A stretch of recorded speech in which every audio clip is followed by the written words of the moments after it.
I've been testing the MSI Mag 321CQF E18 for a bit now, and here's the honest quick take. This is a 32-inch curved QHD gaming monitor aimed at budget gamers who still want high performance. Right away, the specs stand out.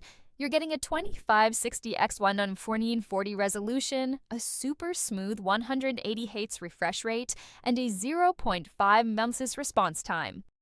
On paper, that's seriously fast, and in real use, it actually feels snappy in FPS games and fast-paced titles. The 1500R curve helps pull you into the game, and the VA panel gives deep contrast and solid blacks. Movies and darker scenes look great. MSI also adds features like Adaptive SICK, HDR support, and their AI vision mode, which brightens dark areas a bit.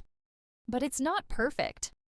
Like most VA panels, you may notice a bit of smearing in fast motion, especially in dark scenes. So, is it worth it in 2020? If you want a big, smooth, immersive gaming monitor on a budget, yes. Just don't expect OLED-level clarity.